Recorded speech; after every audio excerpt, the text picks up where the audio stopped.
ISD पेशंटचं proper anaesthesia management. तर pre medication anxiety नाही व्हायला पाहिजे. अँझायटी वाढली की डिमांड वाढेल कारण की कॅटेकोलामाइन्स वाढतील. तर सिडेशन आणि टिपिकली ॲम्नेशिया रिलेव्हन. तर हिमोडायनॅमिक गोल्स आपल्याला सप्लाय आणि डिमांड व्यवस्थित ठेवायचा आहे. वाईड स्विंग्स नाही व्हायला पाहिजे. केटामिन इज नो सगळीकडे. टॅकी होतो, हायपरटेन्सिव्ह होतो, सिम्पॅथोमायमॅटिक आहे. स्कोपी कमीत कमी वेळ करायची आहे, 15 सेकंदाच्या आत. तर आपल्याकडे ऑप्शन्स आहेत, ओपियाइड्स आहेत रिस्पॉन्स कमी करायला, बीटा ब्लॉकर आणि लॅरिंगोट्रकियल और आयव्हिलिग्नोकेन. तसं बघायला गेलं तर मॅक्सल्फ पण एक आहे.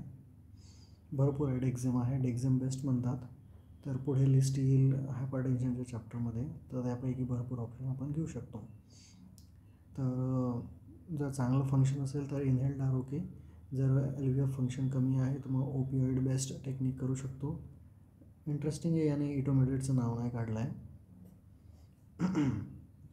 नियर बेसलाईन व्हॅल्यूज ठेवायचे आहे तुमच्या 20% आणि जिथे हाय रिस्क असतो तिथे इव्हन 10% वाचले आहे. अदरवाईज इन जनरल अनेस्थेशियामध्ये ±20% ही फिगर कोट करू शकतो तू. कोणी टार्गेट विचारलं तर ±20% रादर दॅन सेइंग की मी मॅप एवढा ठेवेल. ब्लेंड करायचं आहे, सिम्पॅथेटिक स्टिम्युलेशन, हायपरटेन्शन ट्रीट करायचं आहे, हायपरटेन्शन ट्रीट करायचं आहे, टॅकी ट्रीट करायचं आहे. इस्केमिया कसा डिटेक्ट करणार, तर हे खूप महत्त्वाचं आहे. तर V4 आणि V5 दोघं मिळून 90% हे आहे, सेन्सिटिव्हिटी आहे. So this is very good.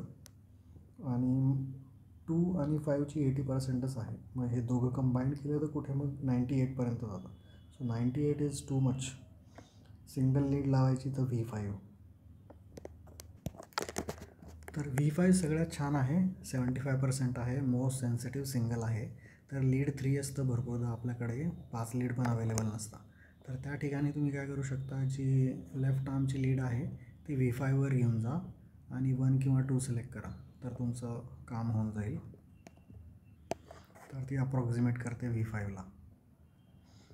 नंतर ट्रान्सथोरॅसिक इसॉफेगो मोस्ट सेन्सिटिव्ह आहे, पण रूटीन नाही. जर एक्सपर्ट आहे इमर्जन्सीमध्ये करू शकतो.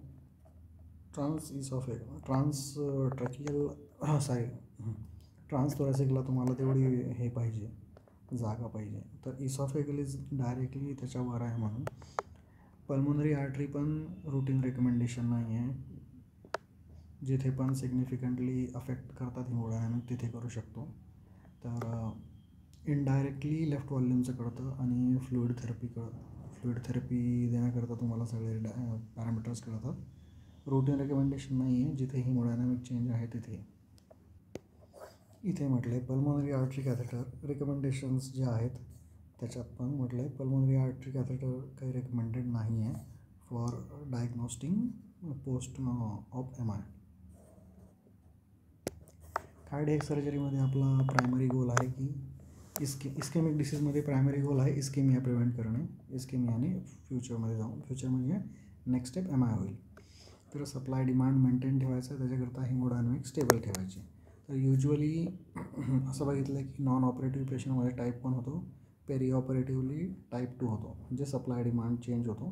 परंतु युजली 1 or 2 दोघे येऊ शकतात. पण ट्रॅडिशनली ही अंडरस्टँडिंग आहे की बाबा सप्लाय डिमांडचाच मेनली इश्यू राहील. पण ऑब्वियसली 1 कधी पण होऊ शकतो, तो पेरी ऑफला का नाही होणार. तर ISDमध्ये आपल्याला माहिती आहे ब्लड फ्लो ऑलरेडी मॅक्सिमम झालेला आहे, फर्दर मॅक्सिमाइज होऊ शकत नाही. तर डिमांड वाढली तर डायरेक्ट इस्केमिया होईल, म्हणून डिमांड वाढू द्यायची नाही आहे. तर पुन्हा सप्लाय डिमांडवर झालं. डिमांड तुमचं वाढेल, टॅकीकार्डियाने वाढेल, वॉल टेन्शनने वाढेल, प्रीलोड, आफ्टरलोड आणि कॉन्ट्रॅक्टिलिटीने. म्हणजे ॲनोट्रॉप्सने व्हीनस रिटर्न कमी झाला, SVR वाढला तर, टॅकी झाला तर. नंतर सप्लाय कशाने कमी होईल, तुमचा फ्लो कमी होईल. फ्लो कशाने कमी होईल, टॅकीमुळे टाईम कमी भेटेल, हायपोटेन्शनमुळे, प्रीलोड वाढल्याने, कारण की तुमचा एंड डायस्टोलिक व्हॉल्यूम वाढणार आहे, नंतर हायपोकॅपनिया पण डेंजरस आहे, कारण की हायपोकॅपनियामुळे व्हॅसोकन्स्ट्रिक्शन होतं आणि आर्टरी स्पाझम.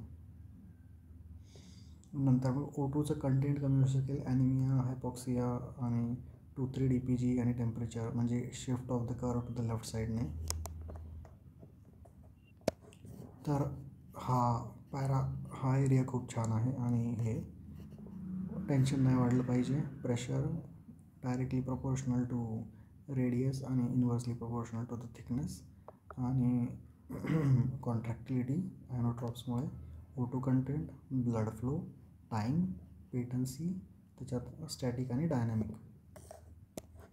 तर सप्लाय मोर दॅन डिमांड ठेवायचा आहे, इस्केमिया प्रिव्हेंट करायचं आहे, टॅकी नाही व्हायला पाहिजे, एक्स्ट्रीम्स ऑफ BP अवॉइड करायचे, एन्झिओलायटिक मेडिकेशन्स द्यायचे. आपण बघितलं थेरपी कंटिन्यू ठेवायची आहे, बीटा ब्लॉकर, नायट्रेट्स, CCP जे पण चालू आहे ते, नाहीतर विथड्रॉलमुळे त्यांचं रिबाउंड होईल काहीतरी. तर सर्व एजंट स्लोली द्यायचे आणि स्लो द्यायचे, छोटे छोटे द्यायचे. केट फक्त नाही द्यायचा आहे. फक्त स्लो आणि इन्क्रिमेंटमध्ये देण्यासाठी तुम्हाला एकच लफडा आहे, एअरवेचा इश्यू व्हायला नाही पाहिजे.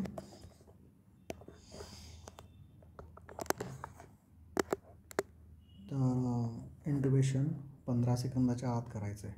खूप पॉवरफुल स्ट्रेसर आहे, कारण की लॅरिंग्स हा खूप जास्त इनर विसरल पार्ट आहे, लाईफ सेविंग आहे, त्याच्यामुळे त्याला खूप डेप्थ लागते.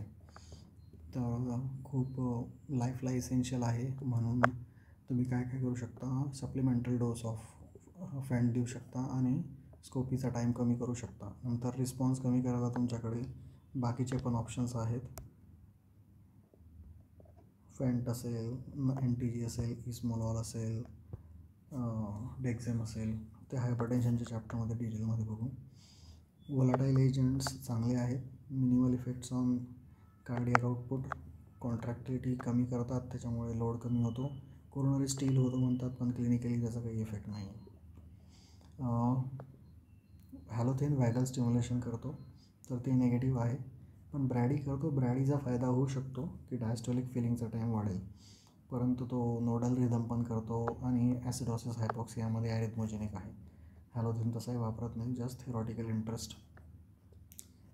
इथे आला, हायपर व्हेंटिलेशन करायचं नाही, कारण की PaCO2 कमी झालं की व्हॅसोकन्स्ट्रिक्शन होतं. सेम आपलं ICPमध्ये पण सेम कन्सेप्ट येते. आपण माइल्ड हायपोकॅपनिया ठेवू शकतो, लोअर बॉर्डरला 35 किंवा खूप झालं 30, नंतर मग तो 20च्या खाली जर हायपोकॅपनिया झाला तर व्हॅसोकन्स्ट्रिक्शन होतं, इस्केमिया होतं.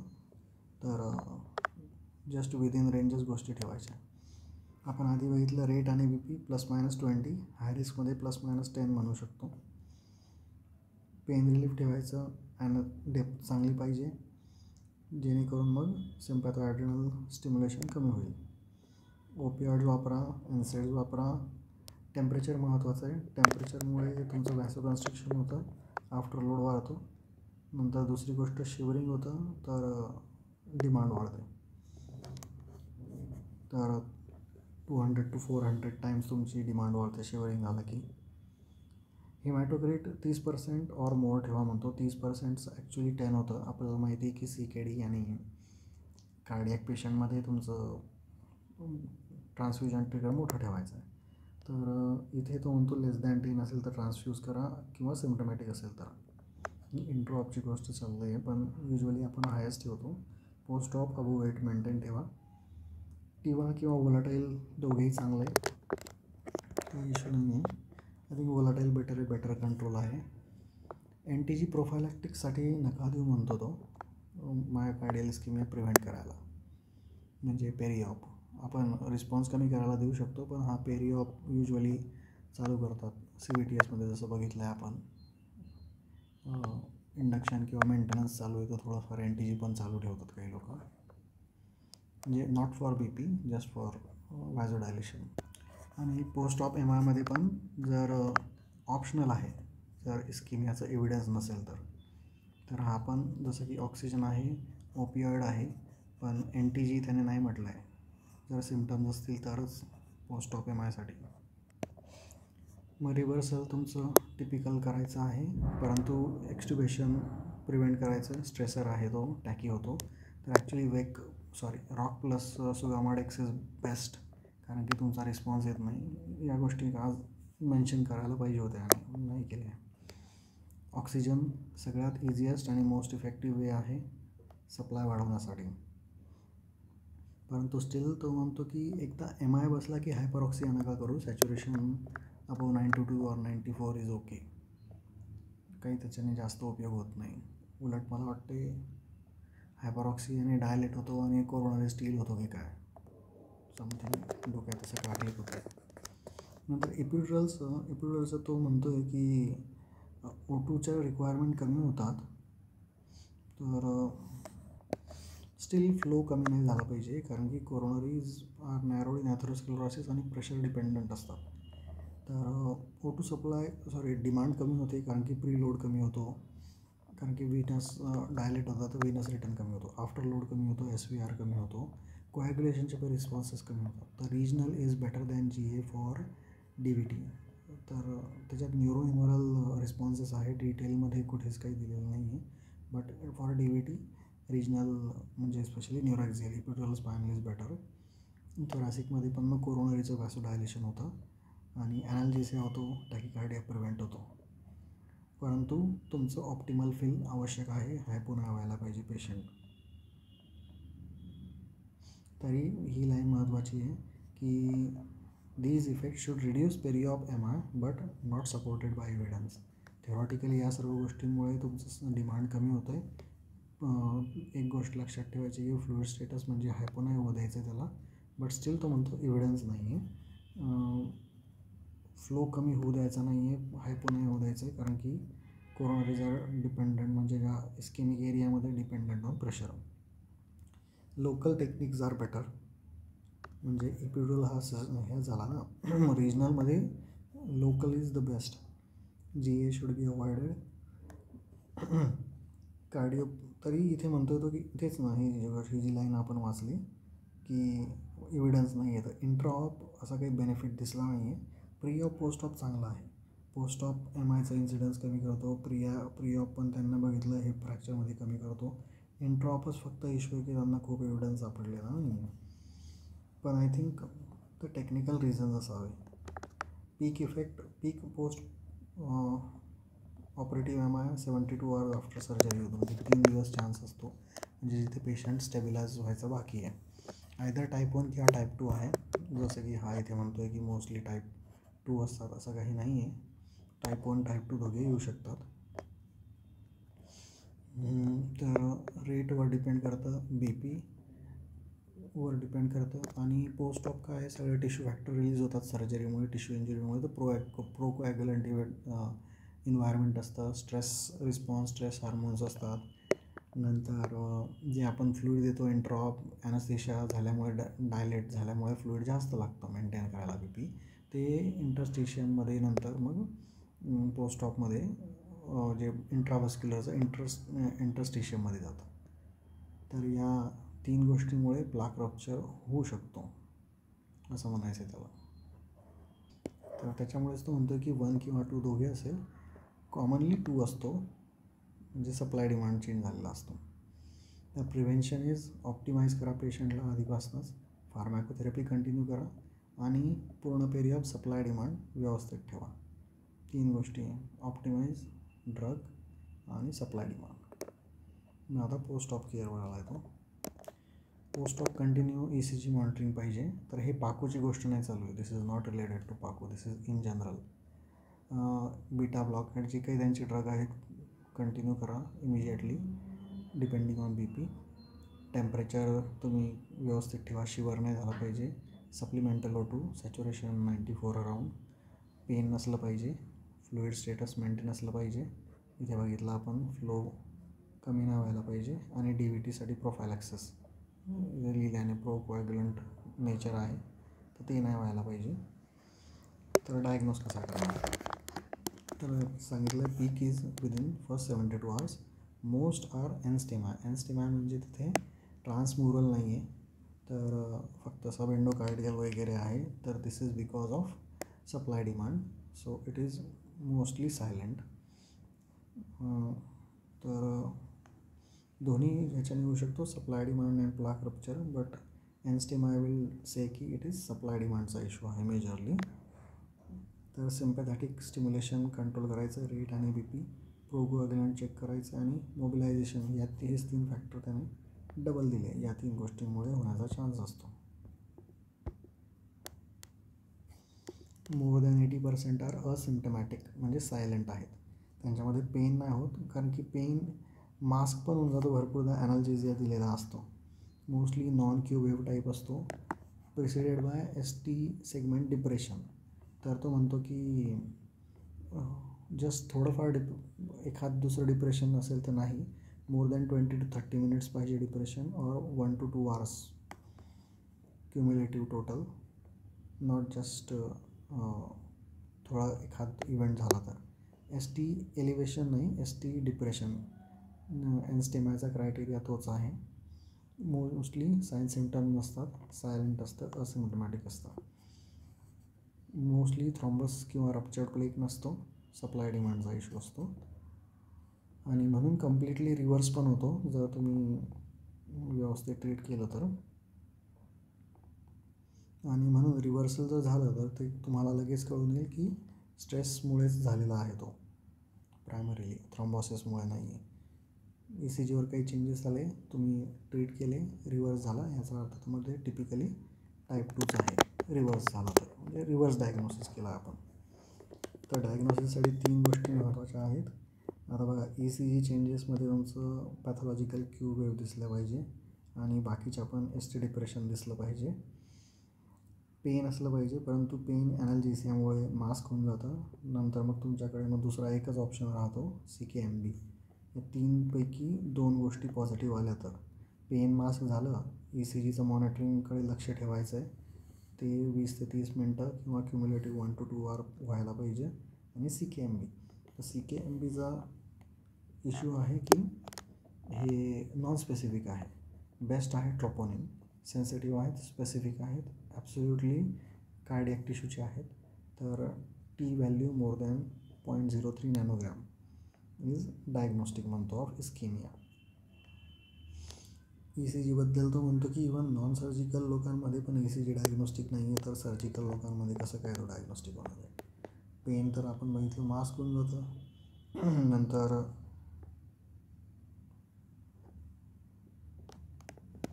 आपण फक्त 2च लीड बघतो ECGवर, तर फक्त त्या 3% लोकांमध्येच ते दिसतं हाय रिस्क लोकांमध्ये कम्पेअर्ड टू 12 लीड. तर 12 लीड कुठं आपलं कंटिन्युअस मॉनिटर आहे माइंड्रीच्या मशीनला. 12 लीडचा प्रोब बसतो, जो मोठ्या मॉनिटरला पण लागतो. ऑर्थोओटीमध्ये कबर्डमध्ये आहे तो सरांच्या. तर 12 लीड ECG पण येतो, मी लावताना बघितलं नाही. तर 2 लीडमध्ये तो म्हणतो की फक्त 3% लोकांमध्येच माहीत पडतो. म्हणून V1, V2, V3, V4 R better. 2 आणि 5 बेटर नाही आहे, कारण की मोस्टली जो आहे तो अँटेरियर किंवा लॅटरल एमा येतात, त्याच्यामुळे 2 आणि 5पेक्षा सेप्टल आणि लॅटरल इज बेटर.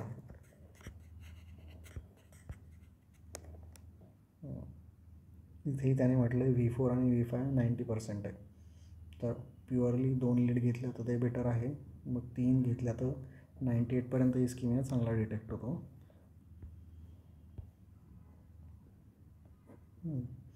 मग जसं की बघितलं, ECG जास्त डायग्नोस्टिक नाही आहे, पेन मास्क होऊन जातं, मग लास्ट तुमच्याकडे बायोमार्कर्सच राहतात. आणि मग ॲडिशनली इको करू शकतो, regional motion of normality bedside तुमच्याकडे अवेलेबल असेल तर. बरं, AHAच्या गाईडलाईन्स काय आहेत मग याच्याबद्दल त्यांचं काय म्हणणं आहे की फक्त स्क्रीनिंग करता वापरू नका. रुटीनली काही रिस्क फॅक्टर नसताना, सिम्टम्स नसताना स्क्रीनिंग अनसर्टन आहे. परंतु इथे कॅनेडियन सोसायटी काय म्हणते बघा. कॅनेडियन सोसायटी म्हणते जर मेसची रिस्क मोर दॅन 5% आहे तर NT-Pro BNP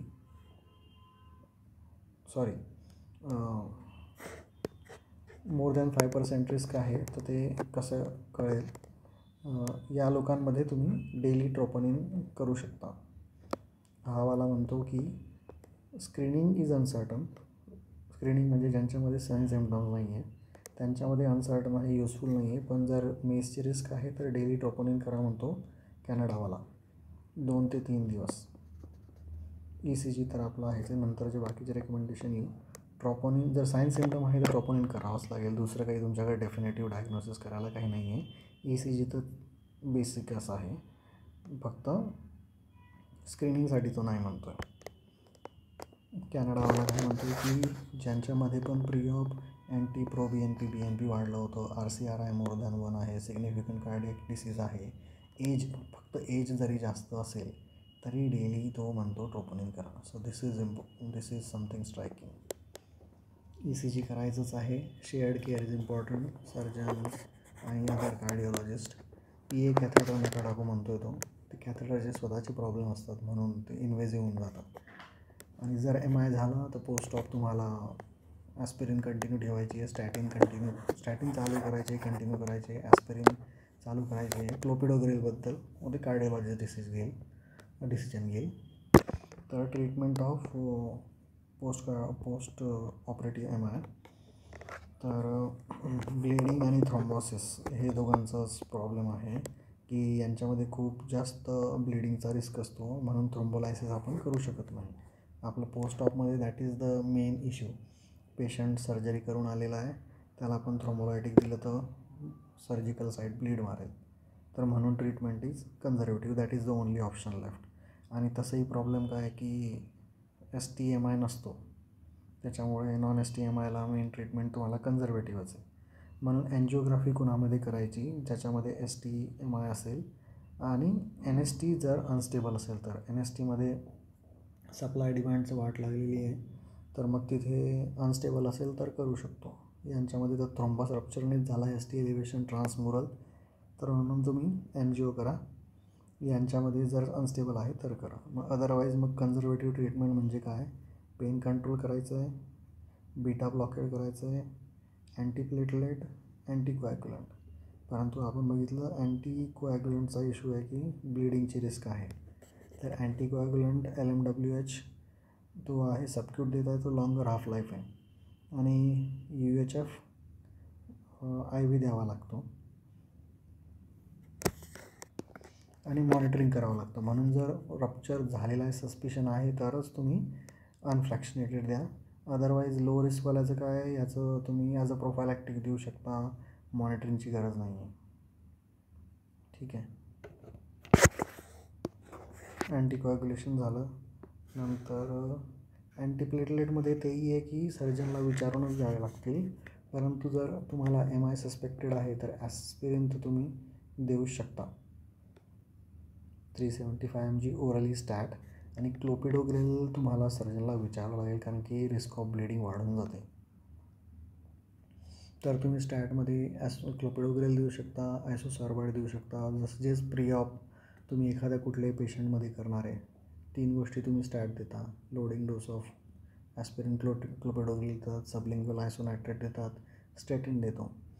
तर स्टेटिन इथे देण्याबद्दल काही एक पण शब्द बोलला नाही आहे.